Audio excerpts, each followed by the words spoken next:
Hello everybody, good evening and welcome to the United Stand. This is your latest Manchester United news as we get breaking news that there are new delays from the Glazers as their indecision continues around what they want to do with Manchester United. They put us up for sale in November, it's the end of May, they still don't know what they want to do, so apparently they're going to wait until June and the end of the season now. We'll give you the latest on that. There is also reports coming in that Qatar Al Thani are already assessing other entry options into the Premier League if they don't acquire Manchester United, with West Ham and Spurs both considered viable options for them.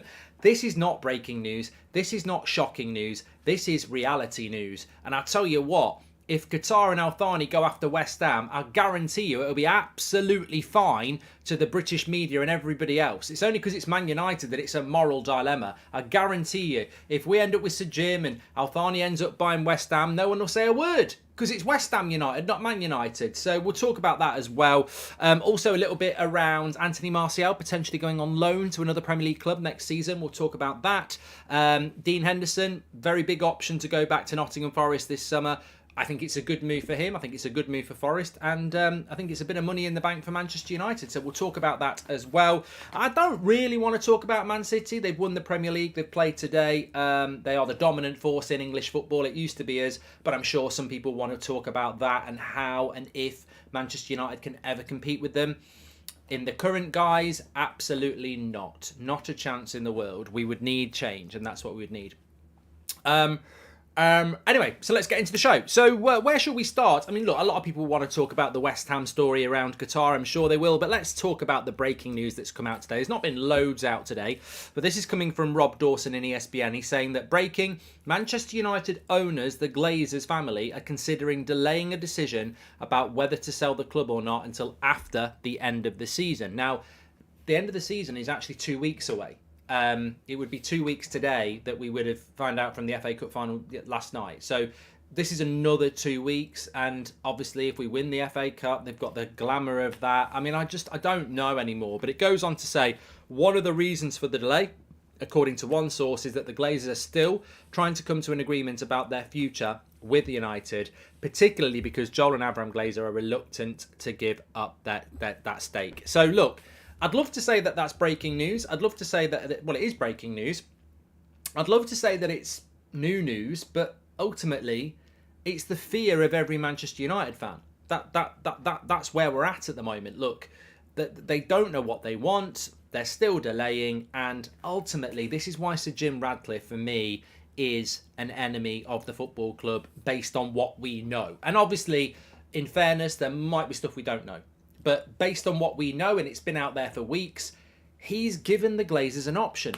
Joel and Avram probably didn't have an option, and he has given them an option because that's how desperate he is to get hold of the club. And look, desperate people do desperate things. Doesn't mean that they're wrong, but in my opinion, if you took them out... love the new merch you've got out. Hard to decide what to buy, says Ben. Yeah, check it out on United Stand Shopify. But ultimately, if Sir Jim was just buying the whole club and Al Thani was trying to buy the whole club, respect, battle it out. The fact that Sir Jim has given them an option to stay just makes me want to throw up, basically. So, look, if Sir Jim could afford to buy the whole club, why doesn't he do it? Well, he's a businessman who might be saying things like, I want to wait and see what happens. I want to wait and see, I want to spread my money out more carefully, etc., etc.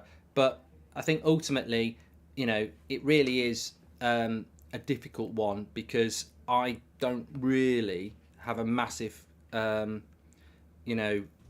belief that it's the right thing for Manchester United for Sir Jim to get hold of the club, but not in that scenario anyway. So, look, that's where we are.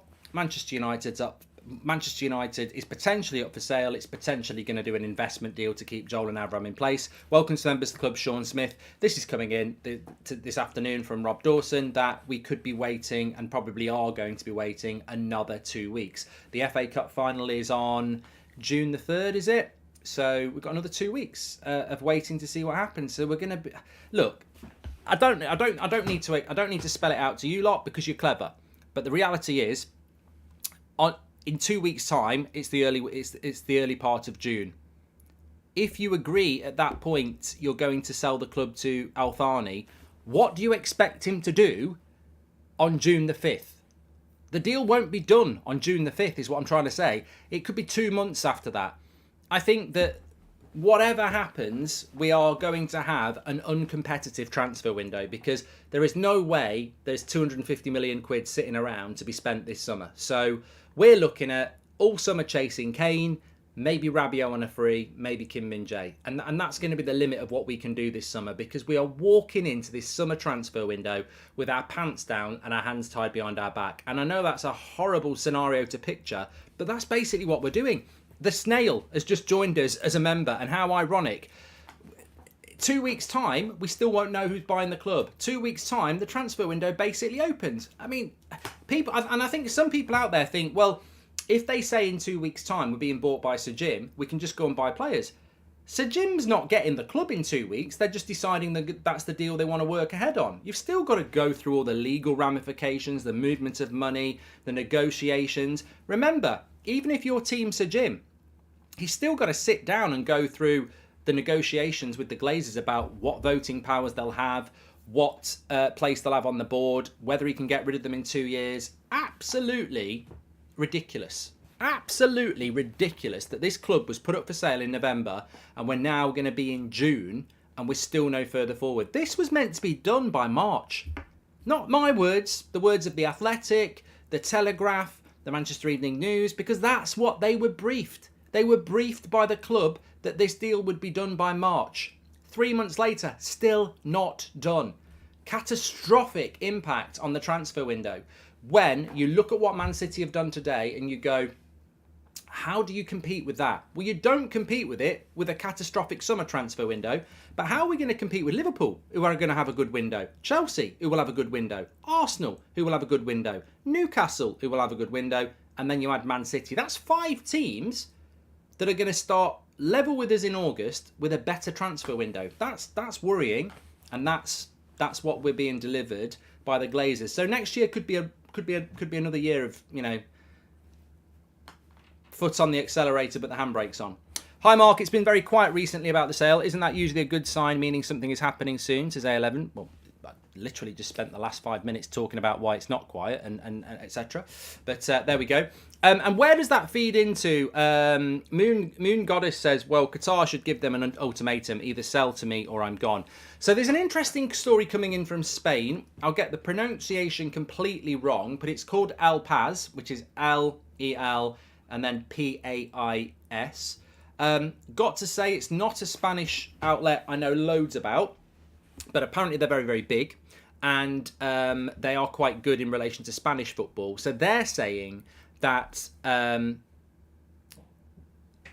Thani and Qatar are wary of the fact that they may not get hold of Manchester United and are already assessing other entry points into the Premier League. And what that means, and they go on to mention West Ham and Spurs, because West Ham and Spurs have got big stadiums already that they fill already, and it's based in London, and obviously you've basically got the infrastructure there. You've just got to get, you know, your director of football, your manager, and then your players, and you're up and running. So West Ham has been mentioned, and Spurs have been mentioned, as we know in the past. Ray Cole says, we do this every second summer of new manager mess around in the next summer, then drop back to the Europa League. You're right, Ray. There is a cycle. It's called a 3-year cycle at United. We'll come back to that. And I just saw the Ornstein interview. He said the Glazers will have the power of decisions even with 20% stake, says Mohammed. Thanks for that, Mohammed. So look, there's a few people quite interested in this story today because it legitimately does say Qatar are looking at other options if they don't get Manchester United. And look, my opinion on this, and I've been saying it for months, and I know some of you've agreed with me and some of you haven't, but I said it months ago. If Al Thani and Qatar don't get hold of Manchester United, they'll go for somebody else. There was even talk of Liverpool back in January, but they'll go for somebody else because this is about Manchester United, of course it is, but if you don't get Manchester United... Look, if Mrs. Goldbridge doesn't marry me and she says no and she goes and marries someone else, I don't take myself off the market and say, that's it, I'm celibate, I'm going to go and, you know, live on an island and never try and marry another woman. You just go, oh, that's really disappointing, and then you get back down the nightclub and start boogieing to ABBA and Dancing Queen and you have another go, don't you? I think some people are like, I saw somebody say today, they said, well, that's nonsense. If he was a United fan, if he can't get United, he'll just go back to Qatar and not do anything. And I'm like, well, hold on a minute. You know, if he tries to get Man United and United get bought by Sir Jim and the Glazers stay, that's Man United off the market for at least a decade, right? So what do you do? Oh, that was it. I tried, so I'm going to leave it now. I think you're 100% probably a little bit riled. I mean, let's be honest. A lot of people in life, when they miss out on something, they get quite aggy about it. They want to prove people wrong. So maybe they go, well, all right then. We didn't get Man United. Let's go and get another club and show everybody else what we would have done if we'd got older Man United. It could inspire them to do that. And to those people who say, well, he's not much of a Man United fan, Al Thani, if he'd go and buy West Ham. Hold on a minute. Our new owner, Sir Jim, tried to buy Chelsea last year. So how would that have worked out if Sir Jim had got hold of Chelsea? Some would say, I wish he had. But look, these people, whether it's Sir Jim Radcliffe or Al Thani, clearly want to buy football clubs. Now, Man United has a personal place for both of them because they both support Manchester United. But Sir Jim tried to buy Chelsea. If Al Thani doesn't get Manchester United, why would he not go and buy West Ham? I've been saying this for a while. I never said it was West Ham, but I said if Al Thani doesn't get this club, I 100% think he will go and buy another Premier League club. And we need to expect that. So, and as I said at the start of the video, I think if Al Thani went and bought West Ham, there'd be no outcry. There'd be no moaning. You know, you wouldn't get Greenpeace or anybody else having a moan about it. You wouldn't. They'd be like, oh, it's West Ham, it's fine. It's because it's Man United. It's a moral dilemma for some people in the media and some fans. So that to me is logical that will answer. That will happen. What I would say is, though, he's not trying to buy West Ham today. He's not trying to buy Spurs tomorrow. He wants Manchester United, and Manchester United is the club that he wants to buy. If he buys West Ham, it's because Man United have snubbed him, because the Glazers have done the deal with Sir Jim. So I don't really have a massive problem with that. I think it's completely logical if you get snubbed that you go and buy somebody else, because life's too short. You don't miss out and then just go, that's it, I don't want to buy a Premier League football club. I think that will happen. And I tell you what, there's a lot of people saying it in the chat, if that happens, it's going to be the end of Manchester United. Well, we don't know that, but Man City, Newcastle, West Ham, if they got bought, well, that's three super wealthy clubs in the Premier League that are going to have a lot more spending power and infrastructure than we will have, because we don't know what the plan is with under Sir Jim, so we've got to expect the worst. Hi Mike, how are you feeling towards the derby in June? Do you think we can stop the treble, says Sean? I'll come back to that in a minute. Mark, do you think this delaying is Glazer's strategy all along? They would have perfect excuse to go with Sir Jim Radcliffe and screw us fans over, says Graham. I'm going to tell you something now. If I'm wrong, I'm wrong. If I'm right, you can say. And I've heard a few people talk about it, and I think they're absolutely correct, and it's a feeling I've had as well. You can't protest when the season's over. The fact that they're waiting to the end of the season, to me, suggests this is not a full sale. To me, this suggests it is get the season over, announce that you're staying. Nobody can do any protests because there's no matches, there's no press, there's no media. There has been attempts at protests outside Old Trafford in the summer, but they just don't work because there's no match, there's no coverage. It's just a load of people turning up on a sunny day. It doesn't get the same exposure.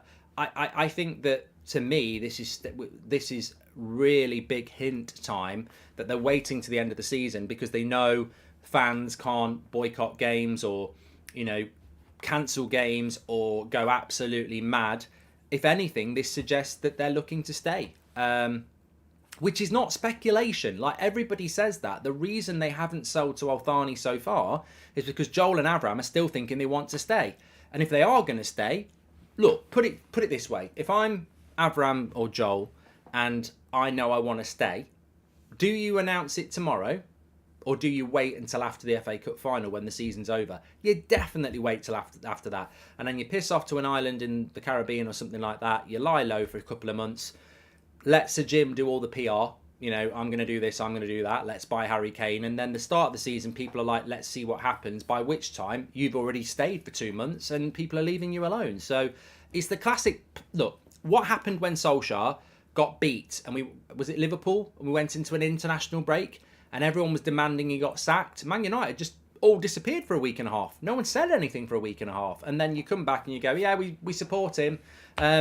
It's the classic tactic of the Glazers. So, yeah, I suspect that we might be looking at the fact that they're going to stay, because the perfect time to announce that would be once the season's over. Nick James says, super wealth is the only way to have many years of dominance. Otherwise, it's a one-season wonder for other clubs against City. Yo-yo with top 4 clubs, says Nick James. Thank you very much. And why can't we keep our transfer targets quiet? It only exaggerates the inflated fees and wages we pay, says United AV. Well, thank you very much for that. Thanks for subscribing. Thanks for your super chat. Appreciate that.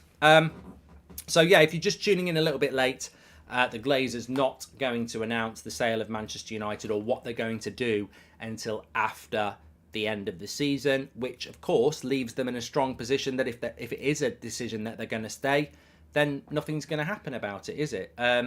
It does leave you with a feeling of trepidation. It does leave you with a sick feeling in your stomach. But we were always powerless. One thing we've always agreed on as a fan base is that we're completely powerless here.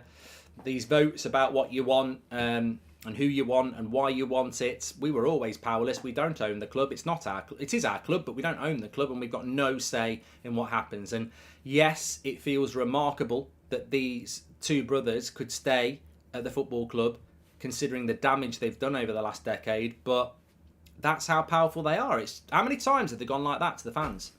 They do it all the time. They don't care. They turn up at cup finals, they see the banners, they see the social media, they see the press, they see everything, and still they stay. And they stay for money. They stay for money. It's as simple as that. Why would they go for West Ham? If I was super rich and I wanted to buy a Premier League club and I couldn't buy Manchester United and I couldn't buy Liverpool, West Ham or Spurs probably are the two big ones to go for. Everton, Aston Villa are interesting, but the advantage of West Ham is what Man City did. The Etihad was built for the Commonwealth Games in Manchester. It wasn't. It was inherited, basically. It cost Man City next to nothing. So as much as these billionaires could build the best stadium they like in your back garden, the fact that, look, just because you're a billionaire doesn't mean you go, let's just waste money. The fact is, Spurs have got one of the best stadiums in Europe, and West Ham have got one of the best stadiums in Europe. I don't like the West Ham stadium, I must admit. I don't like the running track, but you've got two stadiums that are always full, even though both teams are pretty poor in the Premier League. So you don't need to build a stadium. You've got that infrastructure of technology and equipment. You bring in good players, manager and a coach. It's relatively cheap to do that. So I think West Ham and Spurs are prime for that. And obviously, as Just Keevan says, they're in London as well. So you've got that attraction. Mark, have you ever considered fishing as a hobby? I think you might enjoy it, says Nicholas. No. Bayern and Man United remain in the race for Vlahovic, says Fabrizio. We've got Fabrizio on tomorrow, so we'll certainly ask him about that. And Connor says, if we're going to get Kane, he still needs the chances created for him. Let's hope for a big improvement next season. Love the streams, Mark. Keep it going. You know what, Connor? Look, somebody said, what do you think about the FA Cup final against Man City and stopping them winning the treble? Look, I'm worried. I think Man City are better than us. I think we all know that. And we're going to need one of those. And I've seen it. I remember Coventry City doing it against Spurs in 87. I remember Wimbledon doing it against Liverpool in 88. Crystal Palace nearly did it against us in 90. There has been shocks in FA Cup finals where an underdog can win, and it can happen. Man City are better than us. But you know what? Look at next season. It's the same players. If people don't trust Anthony and Rashford and Bruno and whoever else, they're still going to be here next year. There's a lot of improvement needed from that team, and what better game to do it in than the FA Cup final? I can't get my head around these United fans who are saying we're going to lose because we're not good enough, but this is the core of the team that we'll be using next year. All right, Martinez won't play in the final, and he'll be back, but Anthony, Rashford, Bruno, Casemiro, Varane, Luke Shaw, Wan-Bissaka, these players are all going to be here next year. That's over half of your team. So look, we're either not good enough or we are good enough. And I know we need to add to it, but I think there are millions of Manchester United fans who would love to be involved in prepping that team for the week before that cup final, because there's so much I'd do. I'd be like, look, we're going to work hard all week. I'd take them into a hotel very early. I'd take them into. I do like they're doing the World Cup. I would be getting that team together from Tuesday in a hotel, and I'd say, look, the reason I'm doing this is because it's not just the FA Cup. It's one of the biggest games in our recent history.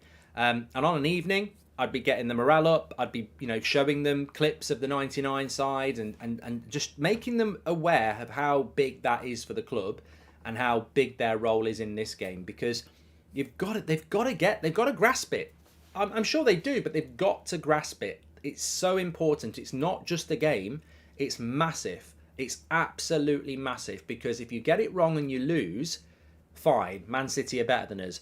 But if you go into it and down tools like you have in other games, or you have a bad game, basically every Man United player has got to have the game of their life in that game. And if Man City beat us because they're better, you have to just accept it and go, they're better than us, they've won a treble, fair play to them, as much as it hurts.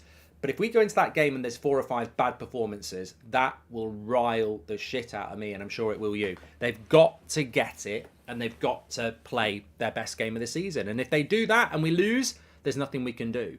But my worry is that, we just don't turn up, or some players don't turn up, misplaced passes and not marking up, and, that sort of thing can't happen. You can't be a rabbit in the headlights in a final like that. They're asking for 690 million each. It's greedy bankers, says Matthew.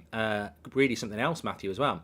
We need an owner with cash and a brain. City got where they are because they used what they have well. PSG are the opposite, says Zane. Thank you very much for your super chat, Jane. Zane and Jared says, Mark, I believe this West Ham bullshit is spin from Qatar. They are trying to put the pressure back on the Glazers, says Jared. Well, just going back to that story, because I know it's got a lot of people thinking. So it's coming from a Spanish outlet, which could be complete and utter nonsense. That if Man United is not sold to El Thani, then they will look at other Premier League clubs that they can go and buy. I think this is completely logical and makes sense. I think we all know that. Is it a threat? Well, I think it says Qatar threat on the thumbnail, but it wasn't because they're threatening to buy West Ham. It was because they're under threat from the Glazers delaying, and I think the Glazers are delaying because they're staying, and they're going to announce it after the season's over, so there can't be any protests. So I think that's a threat to to Qatar and their bid. That's what that means. But I don't think the Glazers give a shit. I care. I'm sure you care. I don't think Joel and Avram, in fact, I'm very sure Joel and Avram are not sat there tonight going, well, if we don't go, Qatar will buy West Ham and finish above us in the league. They don't understand football.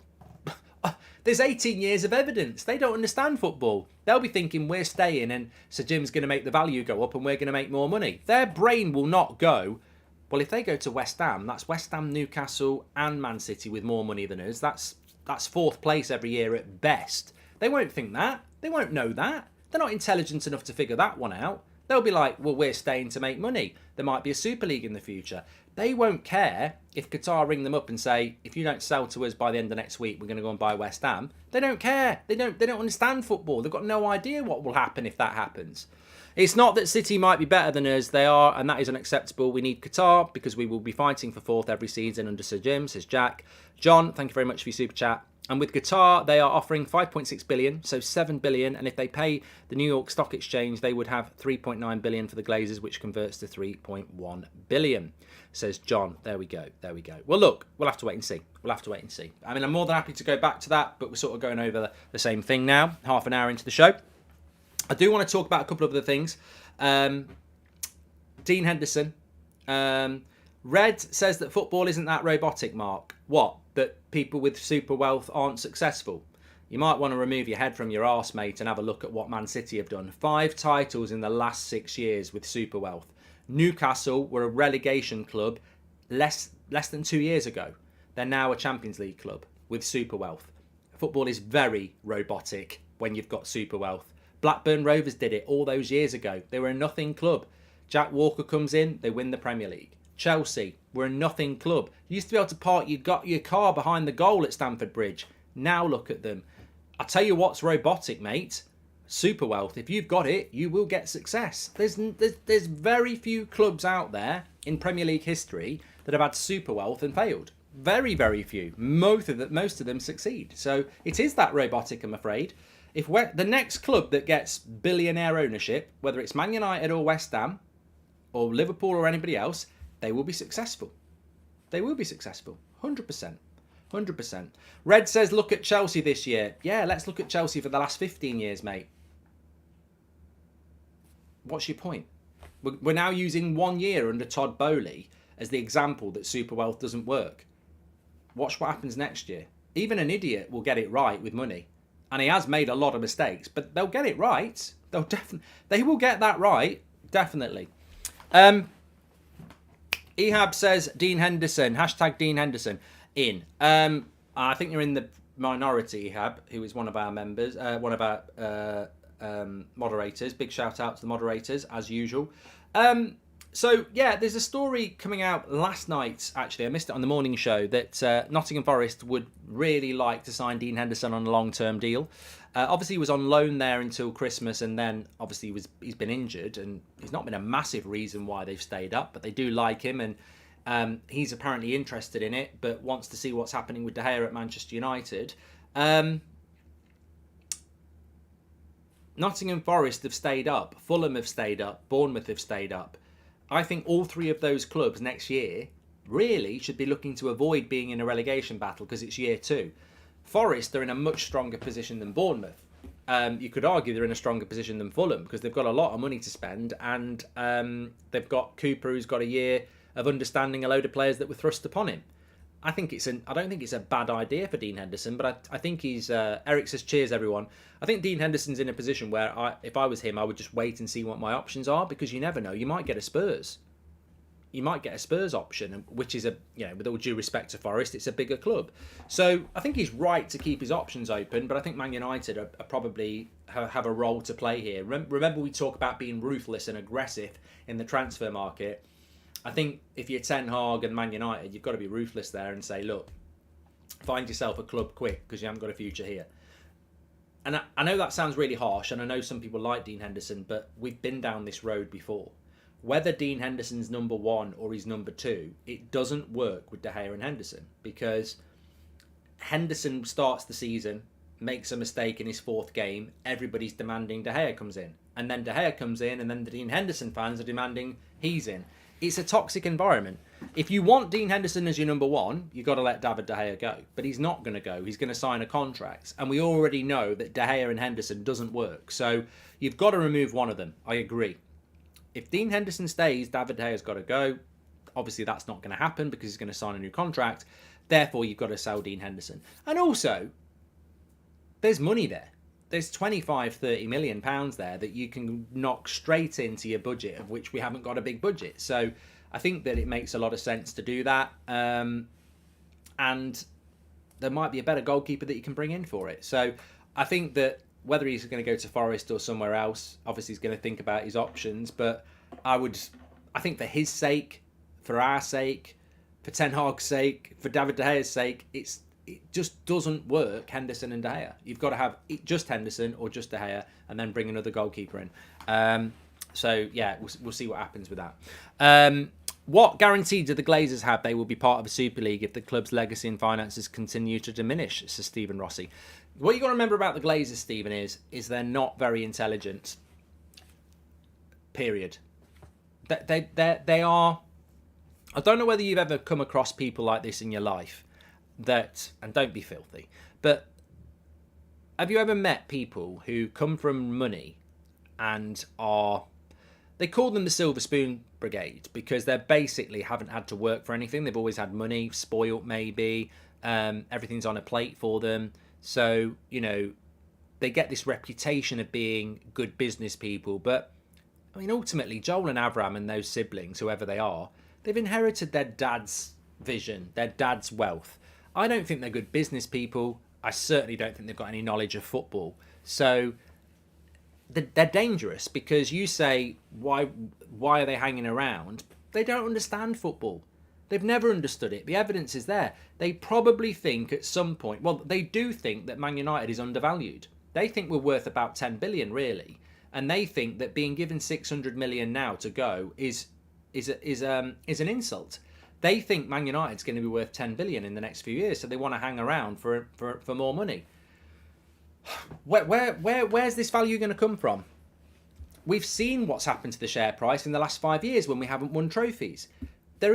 I can't see a get out of jail for Man United here. The way out of jail is to spend money, and they don't want to do that. They think something's going to happen in the next few years that's going to make Man United be worth 10 billion, and then they'll cash out, and then they'll go, that's why we hung around. But I can't see it. But don't for 1 minute think that Joel and Avram have got a bloody clue about football patterns. They think they're probably a thick version of Gary Neville going, we're Manchester United, thinking, well, we'll always be Manchester United, so we'll always be wealthy and we'll always be worth a lot. But that's not the case. That isn't the case. Like, Manchester United, Huddersfield Town used to run English football many, many years ago. Where are they now? Things can change. They can change. I don't think it will for Man United. I think we'll always be a big club. But the last 10 years have shown us that you can be a big club and never be anywhere near winning anything big. And that's where your value comes from. Man United's value comes from its name and its fan base. But that fan base will dwindle. And over time, Man City's fan base will go up. There are some really long-term, hardcore Man City fans. And, they're living the dream. But there's also a lot, and we've had it with United, there's also a lot of fans out there who've got no idea what Man City's all about. I mean, I said it on Twitter today. There are these Man City fans who aren't old enough to remember 99, who seem to know a lot more about our team. But if I asked them about Nicky Weaver or Richard Jobson or Michael Brown, who played for Man City in 99, they'd probably thought they were members of Boyzone. So this is what I mean. It's like things can change very, very quickly. And the value of Manchester United is its fan base and its name.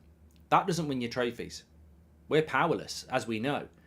That fan base will dwindle if we continue to be what we are.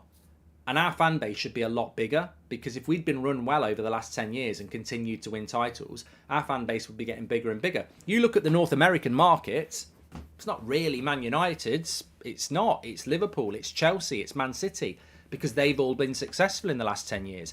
The North American market and other markets, they're growing markets in football, but they're not going to support Manchester United because we've not been successful for 10 years.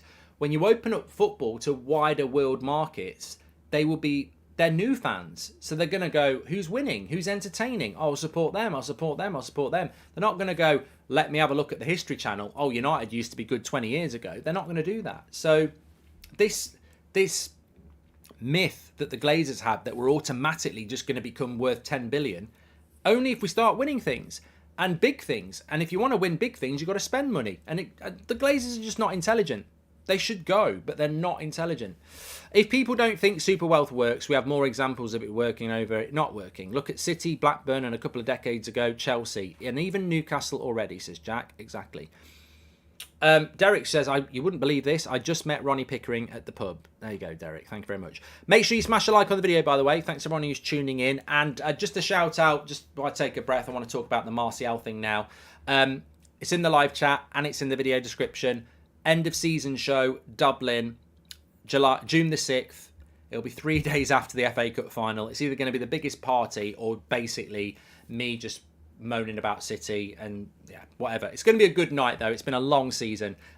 We've still got tickets. I'd love to see you there. June the 6th in Dublin, United Stand live show. Looking forward to that. Hopefully going to be announcing another show soon as well, but keep your eyes on that. But there we go. Liam says Martial's gone. Well, look, let's take it back to reality and then we can talk about a bit of a story. So Eric Ten Hag was asked about Martial yesterday, and I think it's always very important to wait for the official line. We fell foul of this last summer. And, when Ronaldo came off in that pre-season friendly and he went home, we had people in the press box, and the rumour in the press box was that he'd been allowed to go home, and he definitely went home with other players. Then it came out that Ten Hag didn't allow them to go home. So, things can change. So Martial yesterday on the watch along, a lot of people were saying he'd stormed down the tunnel and that's unforgivable, and it's true.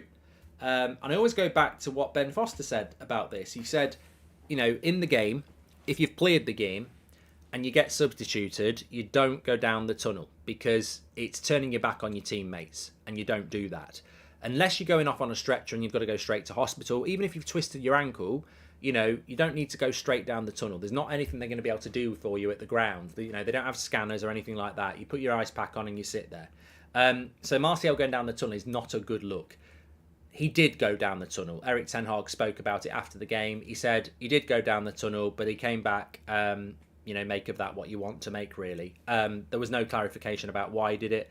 I would suspect he went down there because he was angry, which is petulant, and you shouldn't do that. So I like Martial, big fan of Martial.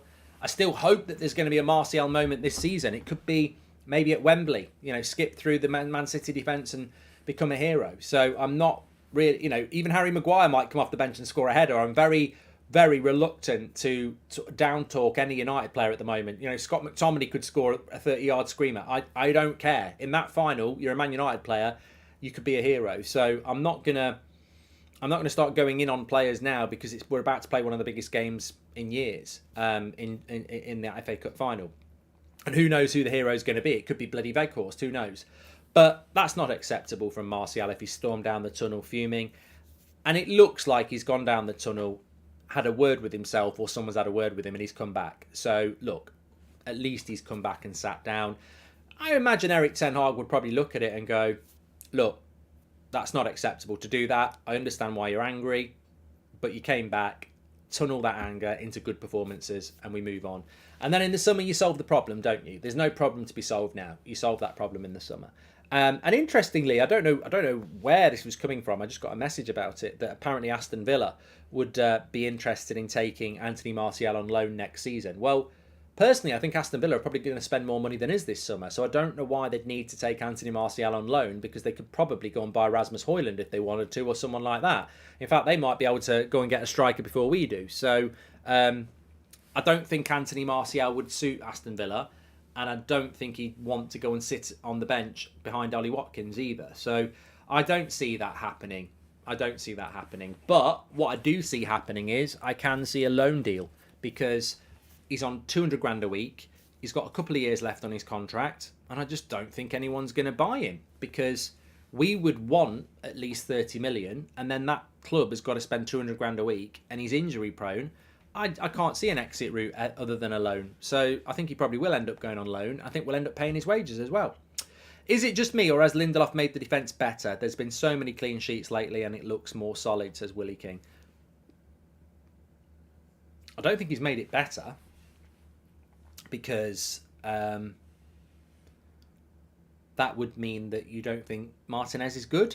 I think our best defence is Martial. Our best defence is Martinez and Varane by a very, very long way. I think what's happened is when we lost Martinez and Varane, we thought we're in trouble.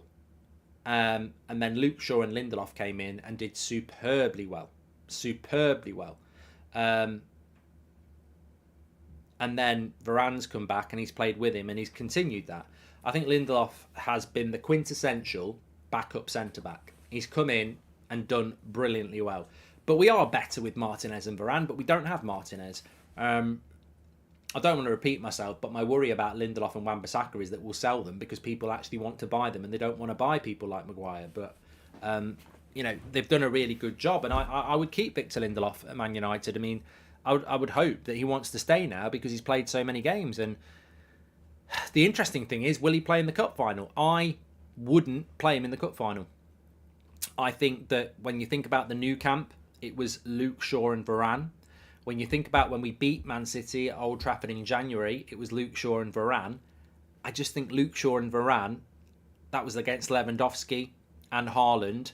I think Luke Shaw and Varane are our best centre-back if we haven't got Martinez. And that's what I'd do at Wembley. But he might not do that. He might go Luke Shaw at left-back and play Lindelof there. Presuming everybody stays fit. I mean, bloody hell. I really think get the point against Chelsea on Thursday night, because they are crap. And then rotate against Fulham. Who cares against Fulham? They're on the beach. We've got a cup final. I mean, I literally think the Fulham game, Maguire plays, McTominay, Fred play, Sancho plays, Weghorst plays, Elanga can play, just get that point against Chelsea and then rest everybody, because we don't want to pick up any injuries.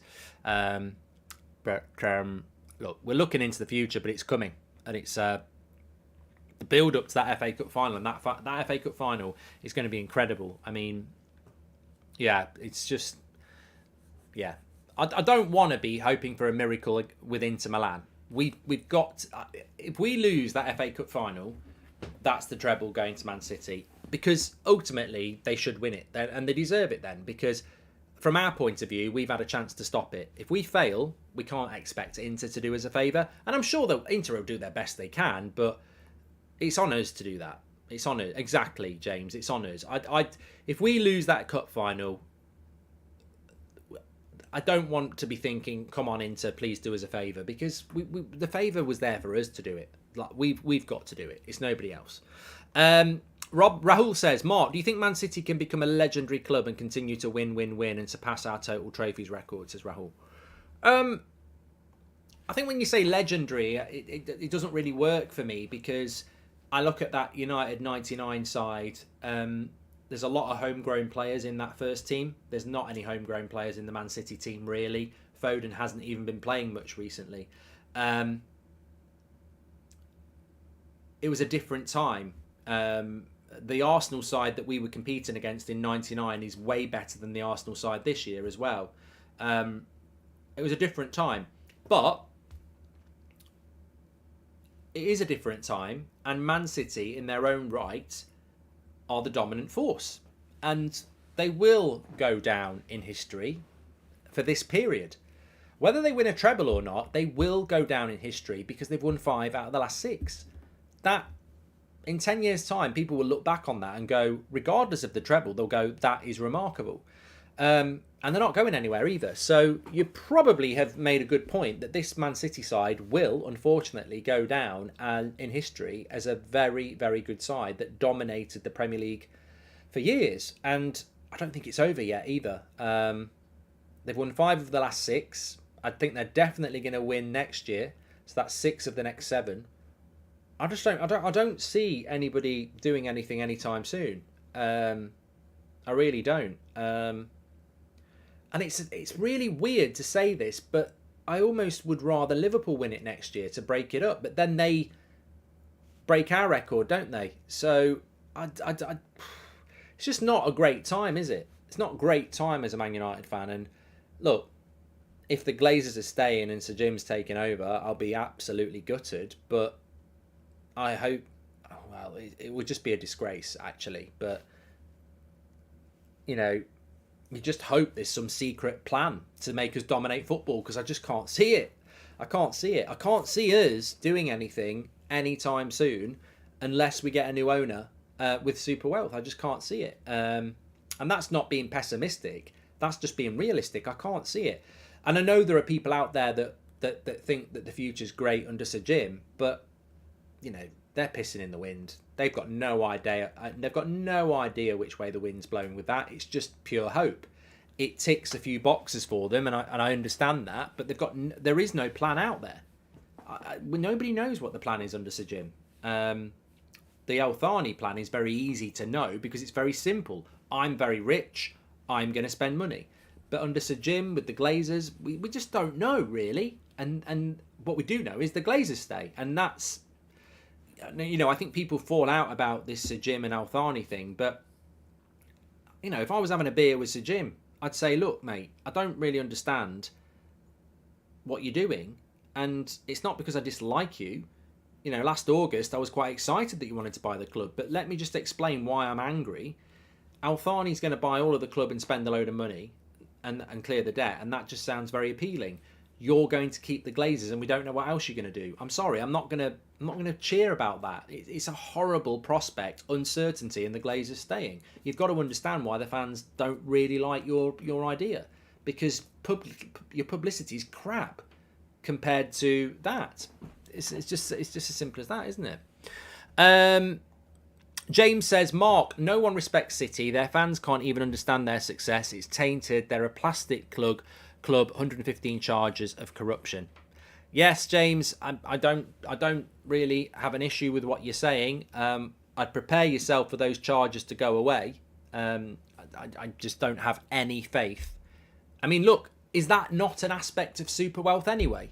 If Man City weren't rich,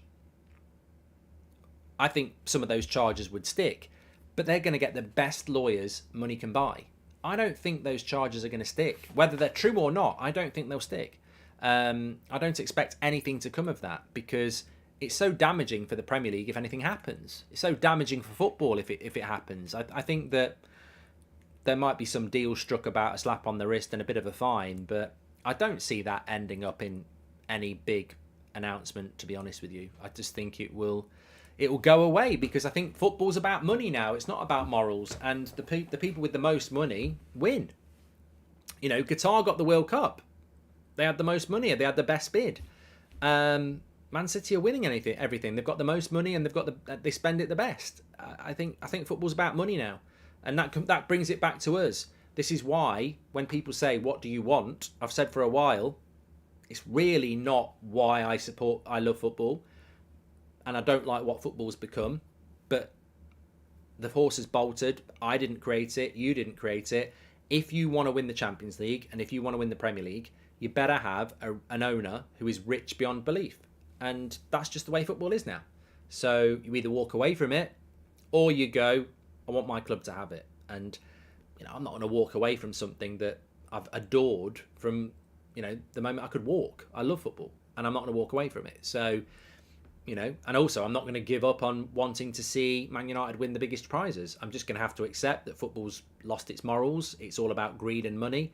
And that's what we need to succeed. That's what we need. Unless there's some massive raft of changes, which will never happen. We'll never get salary caps.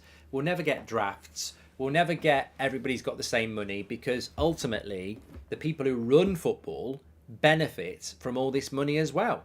I mean, look at all the corruption charges and rumours against the footballing bodies over the last decade. I have no faith in anything. And if anybody's waiting to see if Man City will get charged, I wouldn't even bother. The best way to deal with it is to get money yourself and go toe-to-toe with them that way because, you know, waiting on football organisations to find out whether other clubs have done things badly and, you know, strip them of titles or whatever it is you want. Remember, they're getting rich as well. There might be some skeletons in the closet of, you know, the FA or the Premier League. Who knows? So I just don't expect anything to happen with that. The best solution is Man United compete with Manchester City, and the only way to do that is that we start spending a lot of money as well. Eno says, super wealth, super wealth, super wealth, super wealth. It's the only way. Thank you, Eno. And we need an owner with I've done that one from Zalin. And isn't Sir Jim the second richest man in the UK with 40 plus billion net worth? We act like he's homeless, says Jordan. No, we don't. No, we don't, Jordan. We don't act like he's homeless at all. We act like he's not buying all of the club. We act like he's only buying 50% of the club. We act like he's keeping the Glazers. And we act like he's not going to remove the debt. Because that's what he's put out there. I mean, to me, that's just a ridiculous argument. Oh, he's worth all this money. Well, if he's worth all this money, why is he not offering what Al-Thani's doing then? I don't care if he's got 10 billion or 100 billion. It matters not. He's only buying half the club. He's doing a deal with the Glazers. He's not clearing the debt. And he's borrowing money to buyers. Well, so, you know, we can only deal with what we've got. If tomorrow morning we wake up and Sir Jim says, I'm buying all of the club, I'm going to clear the debt, I'm going to rebuild the stadium, and I'm going to spend £500 million every summer and make us the best club in the world, what's not to like? But that's not what's been put out there, is it? Why is it hard for these Sir Jim fans to realise being wealthy and being liquid are two bloody different conversations? Oh yes, Summy. Well, net worth is not the same as what you're going to do anyway. That money could be wrapped up in all sorts of reasons. I personally think Sir Jim Ratcliffe isn't buying all of the club because he's got his money locked up in other areas and he wants to buy himself a bit of time. He can afford to borrow and get 50% now, and then over the next decade he can move his money around and start, you know, buying out the rest and hopefully get rid of the rest of the Glazers. I don't dispute that might be his plan to ultimately get control of the club, but how many years is that going to take? And if he's having to wait to do that, he's clearly not going to have the money to compete with Man City, is he? I mean, to me, the Sir Jim Ratcliffe project is a vanity project to get hold of Manchester United over the next few years. I'm not interested in his vanity project to get hold of Manchester United. I'm interested in what we're going to do next season, this summer transfer window, in the next 3 or 4 years to stop Man City. I don't want to sit back and watch Sir Jim gradually get hold of the club. That's not going to help us win things. So it's a vanity project, in my opinion. Alex Ferguson, if he can do his vanity project and spend loads of money and make us successful, then bring it on. But I mean, I don't know. There's many reasons why I don't think that would happen. Alex Ferguson was a checkbook manager that won most of his trophies without financial fair play or VAR, adjust his purchases and players' wages with inflation. Says Ugly. The worst comment we'll ever see, and we'll move on from it because it's total horseshit. Tracy Taylor, welcome to Members Club. I mean, just to go back on that one very, very quickly. Sir Alex Ferguson won 3 Premier League trophies in a row around the time Ronaldo was here and just after he left. And every summer, there was no value in the market. We didn't buy a midfielder to replace Roy Keane. So you can say what you like about Sir Alex Ferguson, but we've been crap at spending money in the summer for his last 4 or 5 years. It was, you talk about bad transfer windows. I mean, you'd be pulling your hair out. We wouldn't buy a midfielder every bloody year, and we needed one. We had people like Cleverley playing in the midfield, and he still won the title. So look, I don't think Sir Alex Ferguson was a checkbook manager at all. Far from it. And that 99 side had 4 homegrown players from the youth starting for us, didn't it? In Gary Neville, Ryan Giggs, David Beckham and Paul Scholes. But they were horrible words. No value in the market. Yeah.